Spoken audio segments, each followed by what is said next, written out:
Hello बच्चा लोग। सो आज हम लोग फिर से आ गए एक बार। I don't have to remind you that board के लिए सिर्फ और सिर्फ एक हफ्ता बाकी है and I am sure practice जोरों शोरों से शुरू है।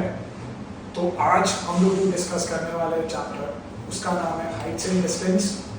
यस, जब भी मैं हाइट्स एंड डिस्टेंस बोलता हूँ लोगों को बहुत डर लगता है कि सर कैसे होगा सर, 5 मार्क का सम है सर।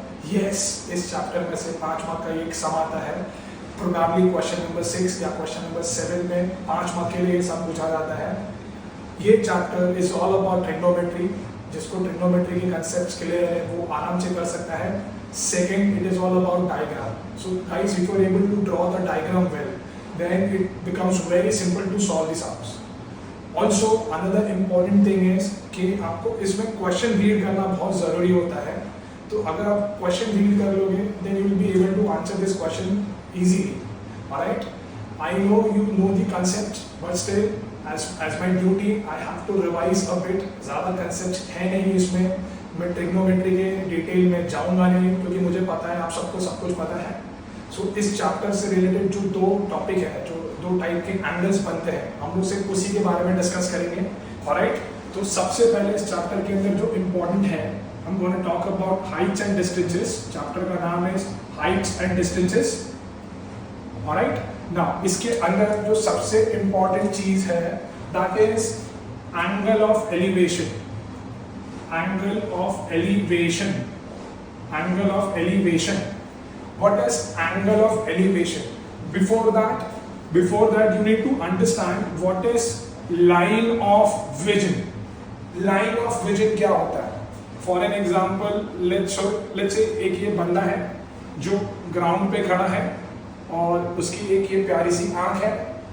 तो हम ह्यूमन जब हम देखते हैं तो हम सीधा देखते हैं। आई एम श्योर सभी लोग ऐसा सीधा ही देखते होंगे, कोई ऐसे ऐसे ऐसे या ऊपर नीचे तो देखता नहीं है। करेक्ट? तो हम जो देखते हैं उस देखने को हम लोग बोलते हैं line of vision, because we always look at the other things in a straight line and that line of vision is always parallel to the ground. When I am talking to somebody I will look into his or her eyes. I will not look here or there, right? So my line of vision will always be parallel with the ground, on the ground on which I am standing. Alright, so line of vision is जब हम देखते हैं तो हमारा जो vision होगा वो हमेशा ग्राउंड से पैरेलल होगा, उसको हम लोग बोलते हैं line of vision. So important चीज लाइन ऑफ विजन के बाद तो यही बंदा है, हम फिर से इसी बंदे को ले रहे हैं। ये मेरा लाइन ऑफ विजन है, समझो भाई मैं ही खड़ा हूं यहाँ पे, ठीक है? अगर कोई बंदा यहाँ पे कोई ऑब्जेक्ट है, उस ऑब्जेक्ट को देख रहा है, तो डू यू अग्री कि उसको अपना विजन ऊपर करना पड़ेगा? फॉर एन एग्जाम्पल, अगर कोई मेरे से लंबा है, जो कि बहुत कम चांस होते हैं, पर अगर कोई मेरे से लंबा है तो अगर मुझे उसकी आंखों में देखना है तो I have to look this way. तो मेरा नॉर्मल लाइन ऑफ विजन से मैं ऊपर की तरफ देख रहा हूँ। तो जब नॉर्मल लाइन ऑफ विजन से हम ऊपर की तरफ देखते हैं तो मेरे लाइन ऑफ विजन के साथ एक एंगल फॉर्म हो रहा है, उस एंगल को बोलते हैं एंगल ऑफ एलिवेशन। सो मतलब जैसे मैंने ऑलरेडी बोल दिया है कि मेरे लाइन ऑफ विजन से अगर मैं ऊपर की तरफ देख रहा हूं तो मेरे लाइन ऑफ विजन के साथ जो एंगल बन रहा है उसको क्या बोलते हैं? Angle of elevation. तो similarly now what is angle of depression? Let's say एक ऑब्जेक्ट मैंने यहां रखा है, ठीक है? तो अगर मेरे को इस ऑब्जेक्ट की तरफ देखना है तो मेरे को नीचे की तरफ देखना पड़ेगा। तो अब जब मैं मेरे लाइन ऑफ विजन से नीचे की तरफ देखता हूं तो मेरे एक्चुअल लाइन ऑफ विजन के साथ फिर से एक एंगल बन रहा है, उस एंगल को हम लोग बोलते हैं angle of depression. Angle of depression. So there are this only 2 topics which are necessary in this chapter. One is angle of elevation and other is angle of depression. So angle of elevation क्या बोला मैंने? अगर line of vision से मैंने ऊपर की तरफ देखा तो लाइन ऑफ विजन के साथ जो एंगल बना वो बना एंगल ऑफ एलिवेशन। अगर लाइन ऑफ विजन से नीचे की तरफ देखा तो लाइन ऑफ विजन के साथ नीचे की तरफ जो एंगल बना that is angle of depression. तो ऊपर देखना मतलब एलिवेशन, नीचे देखना मतलब डिप्रेशन। तो इस पूरे चैप्टर में अगर तुम लोगों ने डायग्राम बना दिया फिर तो सम को सॉल्व करना बड़ा सिंपल होता है। उसके लिए एक एग्जांपल हम लोग सॉल्व करते हैं, देखते हैं। लेट्स अज्यूम करते हैं कि एक वर्टिकल टावर है विच इज 100 मीटर हाई। एक वर्टिकल टावर है which is 100 metre high and there is an object which is let's say at some distance away from this vertical tower. अभी इस vertical tower के ऊपर एक बंदा यहां पे बैठा है पॉइंट ए के ऊपर, ठीक है। अभी अगर उसका जो आइडियल लाइन ऑफ विजन होगा वो ये होगा, उसका आइडियल लाइन ऑफ विजन ये होगा। तो अगर मैं बोलता हूं that this guy who is standing or who is sitting on this vertical tower and is making an angle of depression of let's say 45 degree on the object which is lying here, तो कहना इससे ऐसा बनेगा। तो कहना इससे जो angle of depression बना रहा है तो ये 45 डिग्री होगा। जैसे मैंने अभी बोला कि एक बंदा है जो इस वर्टिकल टावर के ऊपर बैठा है और वो एंगल ऑफ डिप्रेशन बना रहा है कितने डिग्री का, 45 डिग्री का इस ऑब्जेक्ट के साथ। तो कैन वी से ये मेरा 45 डिग्री होगा।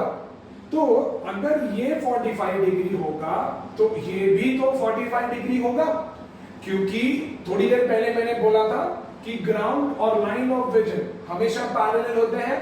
तो अगर ये दोनों लाइन पैरेलल हैं तो ये कौन से टाइप ऑफ एंगल बने? Yes, this is alternate angles. To be more precise they are interior alternate angles. याद है ना, जो Z शेप बनाता है, जो Z के कॉर्नर्स में फॉर्म होता है, उसको हम लोग बोलते हैं ऑल्टरनेट एंगल्स। तो बाय ऑल्टरनेट एंगल की प्रॉपर्टी ये अगर 45 है तो ये भी 45 बना। तो एग्जाम में क्वेश्चन आएगा कि फाइंड आउट कि ये जो ऑब्जेक्ट है वो इस वर्टिकल टावर के बेस से कितने डिस्टेंस के ऊपर है। That means we have to find the value of BC। तो अभी तुमको दिमाग लगाना है कि ऐसा कौन सा ट्रिग्नोमेट्रिक रेशियो है जिसके फॉर्मूले के अंदर ये वाली साइड आएगी और ये वाली साइड आएगी। Because we got nothing to do with this. हमेशा वही दो साइड को इंक्लूड करो जिसकी वैल्यू दी हुई है और जिसकी वैल्यू फाइंड करनी है। तो यहाँ पे जिसकी वैल्यू दी हुई है वो ये है और जिसकी वैल्यू फाइंड करनी है वो ये है। तो if I look at this side with respect to this angle, तो कहना इसे ये वाली साइड होगी ऑपोजिट और ये वाली साइड होगी एडजेसेंट। तो कौन सी साइड होती है ऑपोजिट अपॉन एडजेसेंट? किसका फॉर्मूला है? tan का। तो कहना है यूज tan यार। So tan 45 will be opposite, that is AB upon adjacent, that is BC. tan 45 की वैल्यू होती है 1, AB की वैल्यू दी है 100 upon BC। क्रॉस मल्टीप्लाई करेंगे तो BC का वैल्यू भी 100 मीटर आया। तो कहना ही से कि ये जो पॉइंट था वो इस वर्टिकल टावर से 100 मीटर के डिस्टेंस पे था, है ना। तो सिंपल है, मैंने कुछ भी नहीं किया, मैंने सिर्फ अच्छे से डायग्राम बनाया और जो नेसेसरी ट्रिग्नोमेट्रिक रेशियो था उसका फॉर्मूला लगाया और मुझे मिल गया। 5 मार्क के सम होते हैं और कभी कभी इतने छोटे और इतने सिंपल होते हैं कि बच्चों को बिलीव ही नहीं होता कि इतने छोटे सम 5 मार्क के लिए कैसे आ सकते हैं। तो वो लेंथ चेक नहीं कर रहे, वो तुम्हारा कंसेप्ट चेक करने का ट्राई कर रहे हैं, इसीलिए कभी कभी वो सम छोटे देते हैं। पर वो सम सॉल्व वही कर सकेंगे जिसके पास ये आइडिया है या जिसको ये नॉलेज है। क्लियर है? तो हम लोग कुछ इंपॉर्टेंट सम्स करेंगे जो मैंने मेरी प्रीलिम्स में पूछा था और जो बोर्ड के पॉइंट ऑफ व्यू से इंपॉर्टेंट है, वो सारे सम्स हम लोग 1 बाय 1 सॉल्व करेंगे एंड लेट्स सी हमारा थोड़ा सा कंसेप्ट और क्लियर होगा और हमको थोड़ा सा मोटिवेशन मिलेगा कि हम ये चैप्टर सॉल्व कर सकते हैं, है ना। So will start in a while. या चलो will start then. Alright, so ये ICSE के स्पेसिमेन पेपर में क्वेश्चन है which is for 5 marks as I said. Alright, so I'll read the question. Diagram is already drawn. Question states that a vertical tower standing on a horizontal plane. This is my vertical tower. एक vertical tower है जो horizontal plane पे खड़ा है, is surmounted by a vertical flat staff. तो इसके ऊपर, surmounted का मतलब क्या होता है? उसके ऊपर। तो इस vertical tower के ऊपर एक फ्लैट स्टाफ है, एक वर्टिकल फ्लैट स्टाफ है। ऑलराइट, अभी उसने क्या बोला? At a point 100 metre away from the foot of the tower. At a point मतलब this is the point P which is 100 meter away from the foot of the tower. That means this point P is 100 meter away from the foot of the tower. The angle of elevation of the top and the bottom of the flagstaff are 54 degree and 42 degree respectively. मतलब एक point है P जो इस vertical tower से 100 metre दूर है. इस point से ये जो फ्लैगस्टाफ है उसके टॉप पे और बॉटम के ऊपर 54 डिग्री और 42 डिग्री का एंगल बन रहा है. So they have asked us to find the value of the or find the height of the flagstaff. मतलब मेरे को इस flagstaff का वैल्यू फाइंड करना है. That means we have to find the length of BF. The length of BF. Give your answer correct to nearest meter. Oftenly बच्चे लोग बहुत ये मिस्टेक करते हैं कि एग्जाम के प्रेशर में क्वेश्चन रीड ही नहीं करते. उन्होंने लास्ट में स्पेसिफाई किया है कि हमें अपना आंसर जो है वो नियरेस्ट मीटर में लिखना है. बहुत बार हम लोग आंसर निकाल लेते हैं पर नियरेस्ट मीटर में कन्वर्ट करना भूल जाते हैं. सो उसके लिए बोर्ड जो पेपर्स करेक्ट होंगे तभी आपका 1 मार्क डिडक्ट हो जाएगा. Because if you do not write the way they want it then they deduct your 1 mark. ठीक है. They have given the value of tan 54, they have given the value of tan 42. So now we have to find this BF. So how do we go about it? Always whenever there are many triangles या बहुत सारे triangles होते हैं तो my method is always start with the smaller triangle. कभी भी छोटे triangle से शुरू करो. अगर आप यहाँ पे देखोगे तो छोटा राइट एंगल ट्राइंगल कौन सा है? Triangle BAP. So I'm going to say in triangle BAP. इस BAP के अंदर first will find AB. मैं AB फाइंड करूंगा. फिर बड़े वाले ट्राइंगल के अंदर विल फाइंड AF. मैं AF फाइंड करूंगा. एक बार मुझे AF मिला, एक बार मुझे AB मिला. सो डू यू अग्री कि दोनों को मैं माइनस कर दूंगा तो मुझे BF आ जाएगा. सो हमें कुछ भी नहीं करना है. We have to take both this triangle, the smaller one and the bigger one, use the value of tan 54 and tan 42 respectively, use their formulas, cross multiply और अपने को आंसर आ जाएगा. See it? So as I said, we'll start with the smaller triangle. तो triangle BAP में बात करते हैं. triangle BAP के अंदर angle 42 है और उन्होंने hint दे रखी है तो मुझे सोचना भी नहीं है कि कौन सा trigonometric ratio लगाना है. They have already given the value of tan 54 and tan 42. That means हमको tan ही use करना है. तो पहले मैं tan 42 लगाऊंगा जिसका फॉर्मूला होता है opposite side upon adjacent side. इसकी opposite side is AB upon adjacent side is AP. tan 42 का उन्होंने वैल्यू दिया हुआ है 1.3764. AB का वैल्यू मुझे पता नहीं है. AP is 100. will cross multiply 100 यहाँ पे आ जाएगा into 100 that is equal to AB. So AB will be 137.64 meter. Right? Now we're gonna use the bigger triangle and the bigger triangle is triangle FAP. Triangle FAP. Triangle FAP के अंदर ये 54 degree का angle included है. So we'll use tan 54 now. tan 54 होता क्या है? Again opposite upon adjacent. तो opposite हो गई AF, adjacent हो गई AP. tan 54 का मैंने I'm so sorry 42 का मैंने वैल्यू यहाँ पे गलत लगा दिया है. It was 0.9004, so that is 90.04 meter. So now tan 54 is 1.3764. This is equal to AF upon 100. 100 वहां पे जाएगा, so AF का वैल्यू आएगा 137.64 meter. So now height of flagstaff is nothing but BF, and BF can be found out by subtracting AF from AB. So AF का value is 137.64 minus AB is 90.04. So if you subtract 7, 13 minus 9, 47.60 meter. But we are not done here. If you remember correctly, they have asked us to find the length और find the height of the vertical flag staff to the nearest metre. अगर मुझे nearest metre में convert करना है तो I have to get rid of this, and since this is greater than 5 तो उसका previous digit increase हो जाएगा, so this is nothing but equal to 48 metre.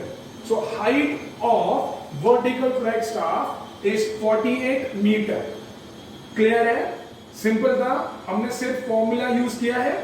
If you want to copy you can pause this video and you can copy it. Alright, yeah alright, so let's talk about the next sum now. धीरे धीरे हम difficulty level को बढ़ा रहे हैं, ठीक है?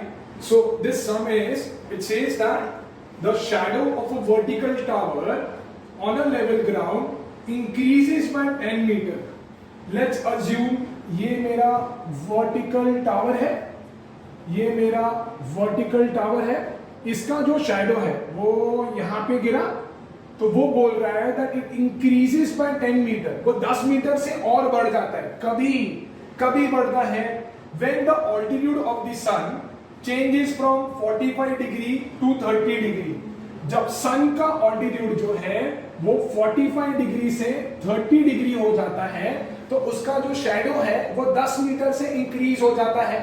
तो उसने बोला है find the height of the tower correct to 2 decimal place. मुझे इस टावर का हाइट फाइंड करना है और उसके आंसर को मुझे 2 डेसिमल पे करेक्ट करना है। आई होप सम सबको समझ में आया। I will repeat it one more time. Sum says that there is this vertical tower AB, ठीक है, and this is its shadow.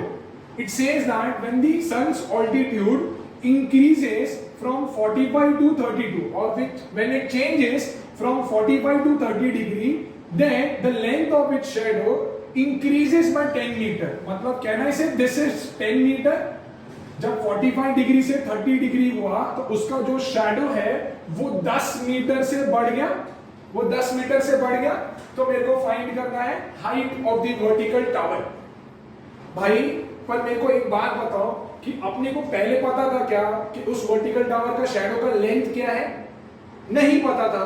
तो मैं बोलूंगा भैया चलो ये x था, I would say let BC equal to x metre.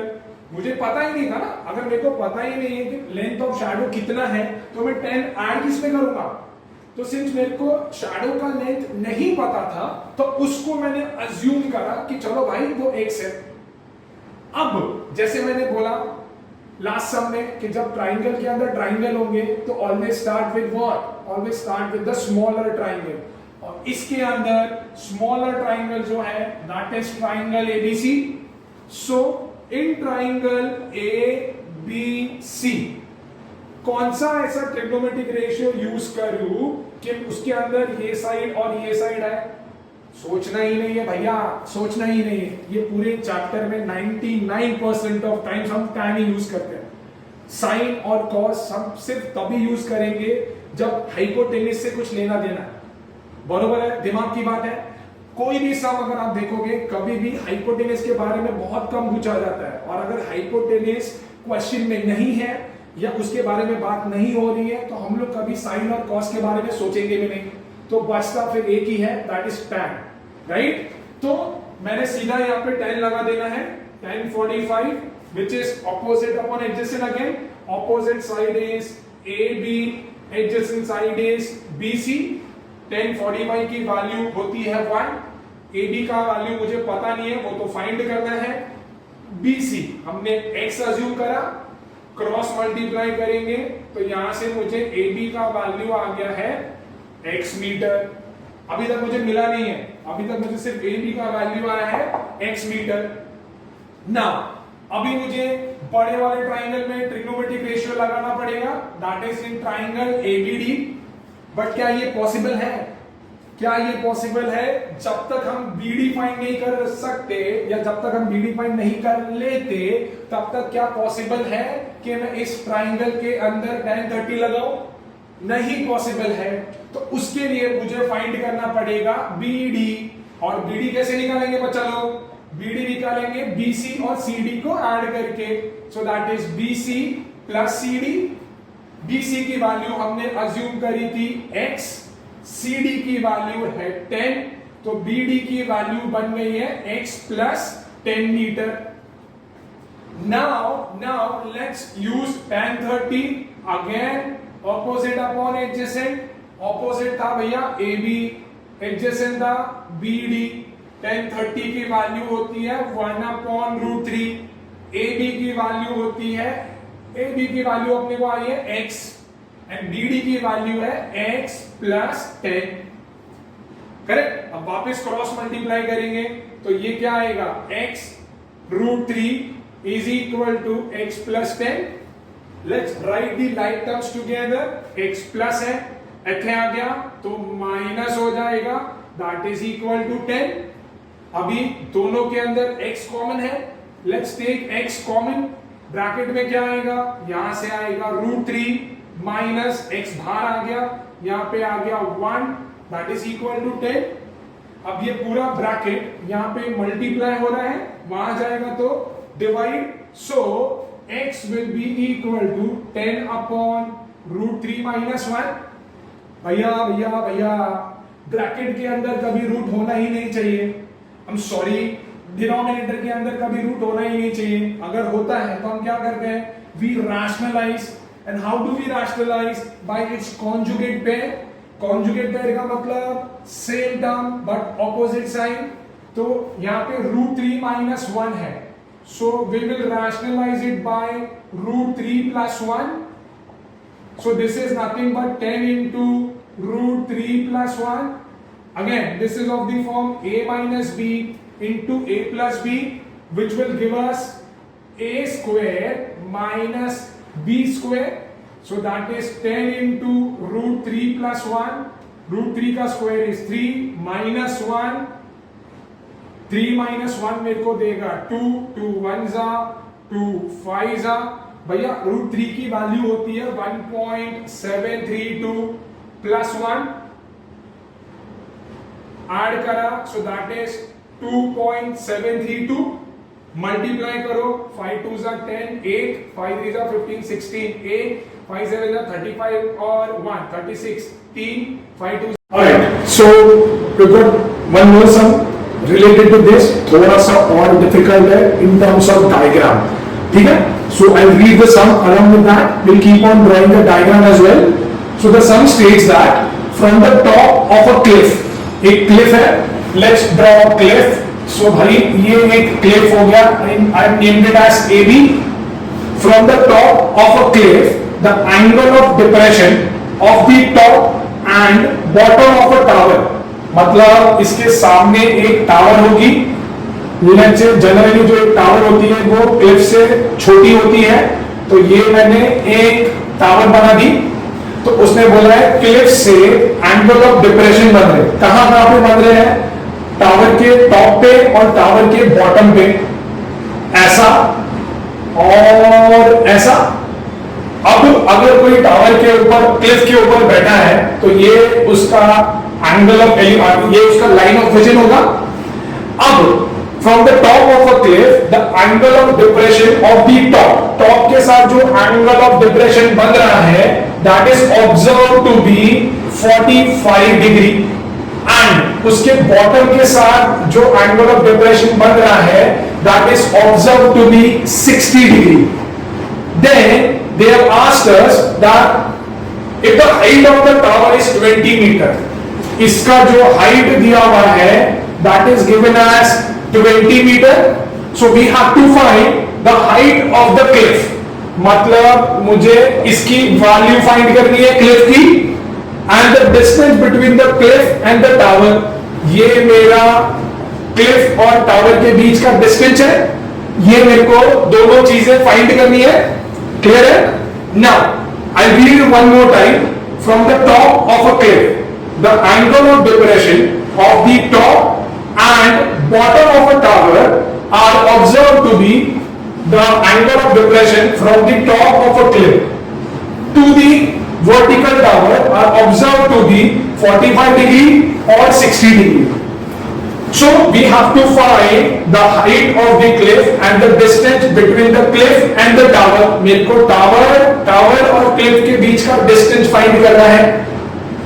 Now, अभी सी कोई मेरे पास सिर्फ एक ही प्रॉपर ट्राइंगल बन रहा है। अभी अगर ये 45 डिग्री है, लेट्स से मैंने अगर बंदा कोई यहां पे होता तो उसका लाइन ऑफ विजन ऐसा बनता, राइट? तो मैंने इसको नाम दे दिया ई।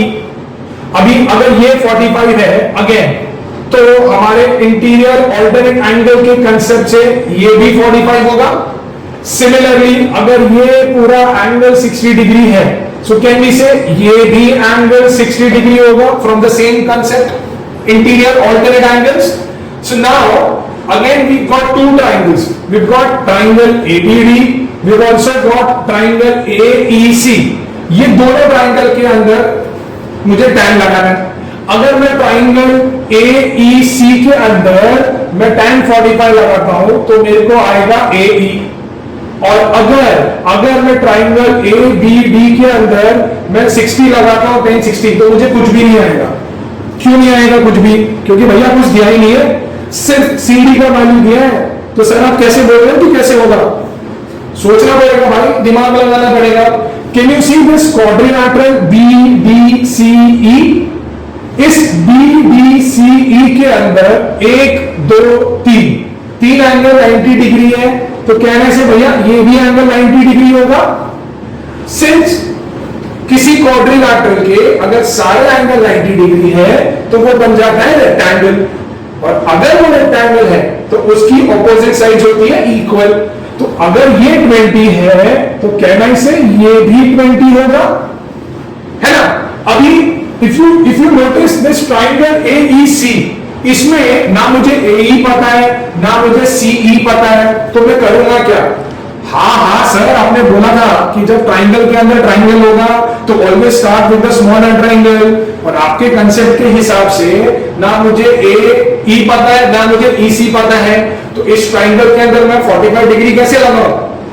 कंसेप्ट नंबर 2 और इंपॉर्टेंट चीज है, जब गिवन ट्राइंगल के अंदर मुझे हाइट भी नहीं पता और बेस भी नहीं पता, जब मुझे हाइट भी नहीं पता और बेस भी नहीं पता, तो always assume your base as x। जो तुम्हारे ट्राइंगल का जो बेस होगा उसको मैं x बोलूंगा। तो लेट्स से ये मेरा बेस जो है वो मैंने अज्यूम करा है कि वो x मीटर है ना। हमने ऑलरेडी इस क्वाड्रिलैटरल को रेक्टेंगल बोल दिया, ये 20 था तो ये भी 20 हो गया, क्योंकि रेक्टेंगल की ऑपोजिट साइड सेम होती है। ये x है तो ये भी x हो जाएगा। अब अगर मैं यहां पे tan 45 लगाता हूं तो मुझे पता है tan 45 1 होता है, तो tan 45 अगर 1 हुआ तो ये भी x हो जाएगा। आगे मैं नहीं बोलूंगा, आगे अगर मैं सारा सस्पेंस खोल दूंगा तो मजा नहीं आएगा यार। सम सॉल्व करके देखते हैं कि कैसे होगा। So as I said, let's start with the smaller triangle, then will move on. ठीक है, आगे तो we're going to start with smaller triangle, that is triangle AEC. ठीक है, before that as I said let's assume, I would say let EC equal to x meter. मैंने EC को x metre बोल दिया। Now start with a smaller triangle, so that is in triangle AEC use tan 45. tan 45 क्या होता है? Opposite, that is AE upon adjacent, that is EC. tan 45 होता है 1, AE मुझे पता नहीं है, EC को मैंने अज्यूम करा था x, तो क्रॉस मल्टीप्लाई करने के बाद मुझे AE भी आ गया है x मीटर। आया? Now coming back to this quadrilateral, I would say भैया in quadrilateral BDCE, since angle B, angle D, angle E equal to 90 degree है, so therefore angle C भी 90 डिग्री होगा। क्वाड्रिलैटरल का बचा हुआ एंगल जिसको हम लोग बोलते हैं रिमेनिंग एंगल। ऑलराइट, सो ये एक नया सब है, मैंने डायग्राम ऑलरेडी बना दिया है। Again I will read the sum first and then हम लोग आगे बढ़ते हैं कि कैसे करेंगे। ठीक है, so the sum states that the angle of depression of two ships from a lighthouse of height 100 metre, एक लाइट हाउस है, वहां से दो अलग अलग शिप जो इस लाइट हाउस के ऑपोजिट साइड्स के ऊपर है, तो लाइट हाउस के टॉप से ये दोनों शिप के ऊपर जो एंगल ऑफ डिप्रेशन बन रहे हैं वो बन रहे हैं 54 और 42 डिग्री। तो उन्होंने बोला है find the distance between the two ships, find the distance between the two ships. दूसरा उन्होंने क्वेश्चन ऐड किया है correct your answer to the nearest whole number. We have to correct our answer to the nearest whole number. So I hope sum is clear everyone. उन्होंने बोला है ये भाई हमारा लाइट हाउस है, इस लाइट हाउस के टॉप से दो शिप है जो इस लाइट हाउस के ऑपोजिट साइड पे है, तो वो दोनों शिप के ऊपर जो एंगल ऑफ डिप्रेशन गिर रहा है वो 54 डिग्री और 42 डिग्री का है।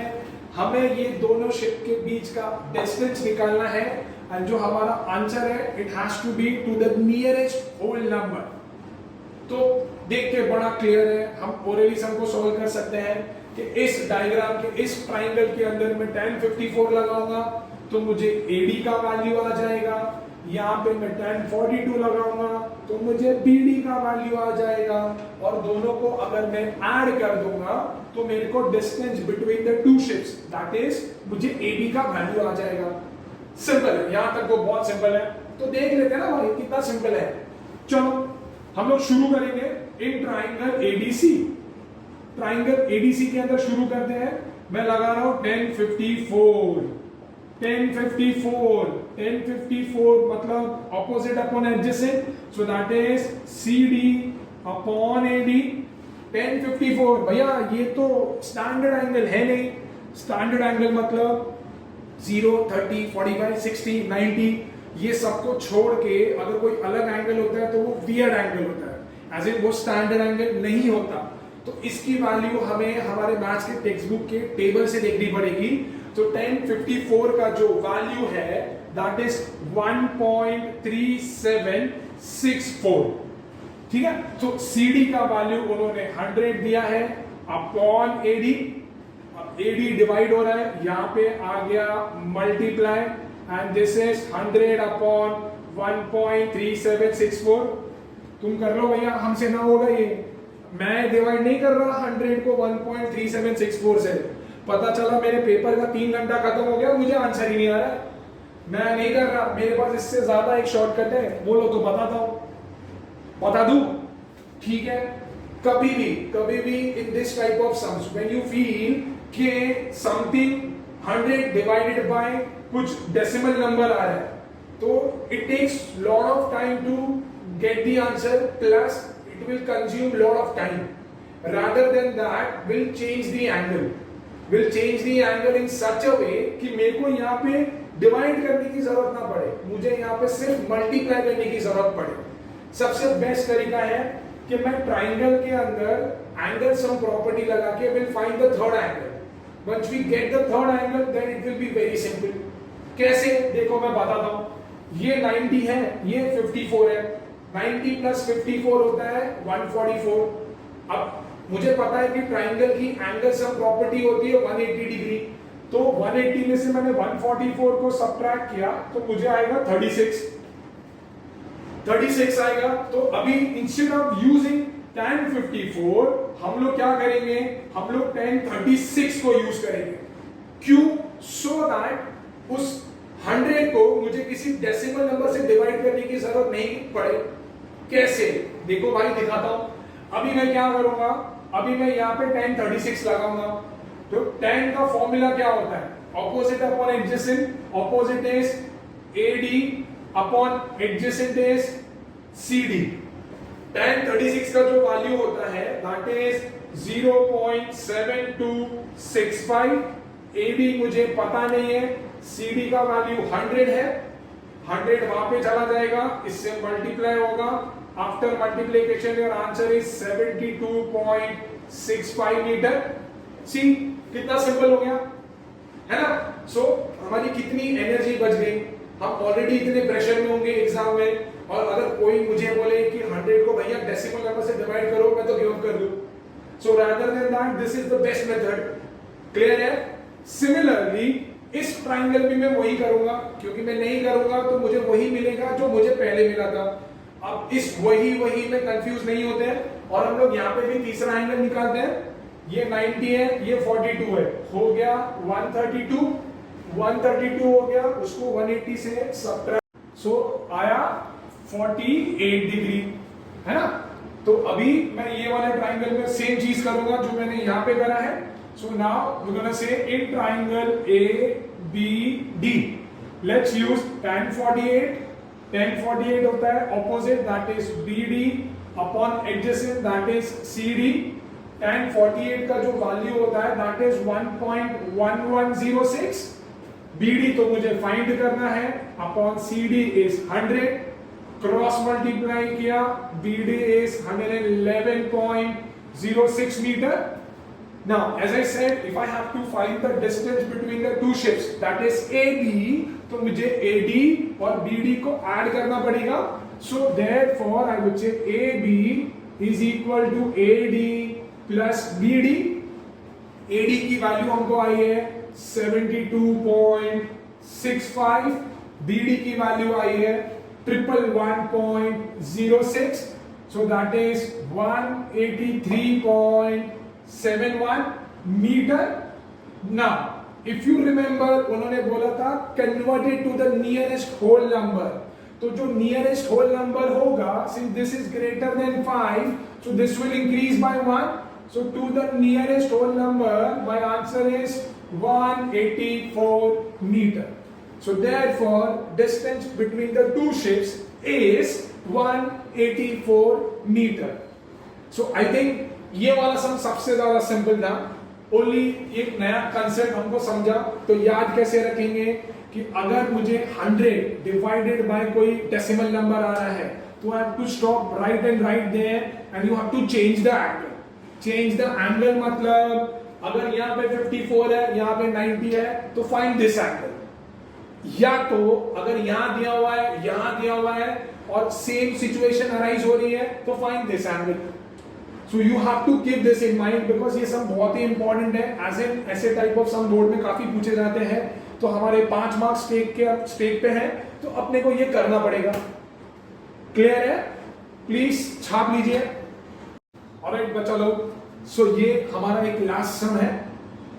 MCQ में मैंने बहुत सारे स्कूलों में देखा कि उन्होंने अपने प्रीलिम्स में पूछा है। सो मेरे हिसाब से ये बहुत ही इंपॉर्टेंट सम है, ऑल्दो बहुत सिंपल है बिकॉज ये एक छोटे से कंसेप्ट के ऊपर है। तो let's discuss this sum. MCQ question है, I will read the question.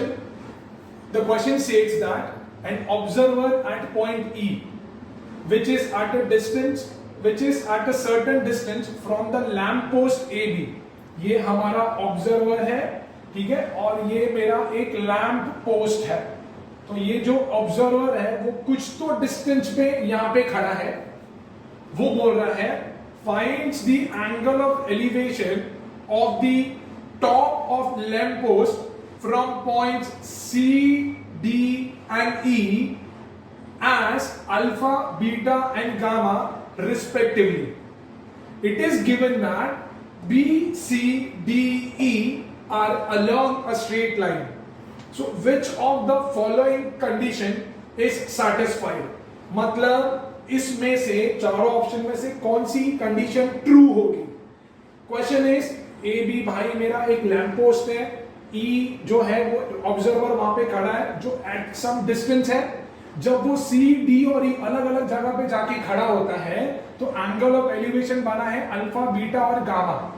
तो उसने बोला है कि ये चारों ऑप्शन में से कौन सा ऑप्शन ट्रू होगा या कौन सा कंडीशन को सैटिस्फाई करेगा। अभी सिर्फ एक ही चीज है जो अपने को याद रखनी है, वो ये है कि भैया अगर मैं किसी ऑब्जेक्ट के साथ एंगल ऑफ एलिवेशन बना रहा हूं, ठीक है, नीचे खड़े होके, तो मैं जितना नजदीक जाऊंगा उस ऑब्जेक्ट के, मेरा एंगल ऑफ एलिवेशन हमेशा बढ़ेगा। You have to remember this. The closer we go towards the object, your angle of elevation will keep on increasing and increasing, right? So मुझे ये तो पता चल गया कि भैया ये तीनों एंगल में से alpha is the greatest, alpha is greater then beta and beta will be greater than gamma. इतना मुझे पता है, पर सर हमको ये नहीं पता कि इनकी टैन की वैल्यू बड़ी होगी कि नहीं होगी। करेक्ट? तो उसके लिए मुझे टैन का टेबल पता होना चाहिए। 9 स्टैंडर्ड एंगल का टेबल 0, 30, 45, 60 और 90 था।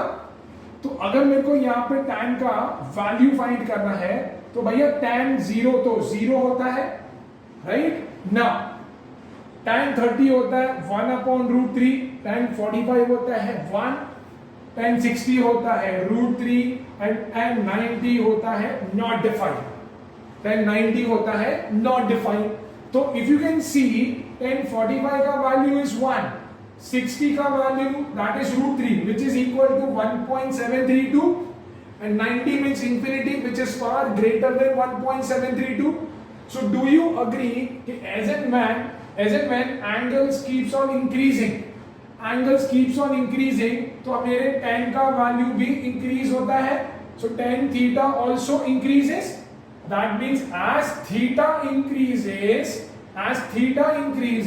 so tan theta will also increase, since tan theta will also increase तो समझने की बात है कि out of alpha beta gamma में से अगर अल्फा सबसे बड़ा है तो उसका tan का वैल्यू भी सबसे बड़ा होगा, और अगर उसका tan का वैल्यू सबसे बड़ा है so do you agree that tan alpha will be greater than tan beta will be greater than tan gamma, correct. तो अभी इस कंडीशन को देखो और हमारे ऑप्शन को देखो, कौन सा सेटिस्फाई कर रहा है तुम ही डिसाइड करो। ये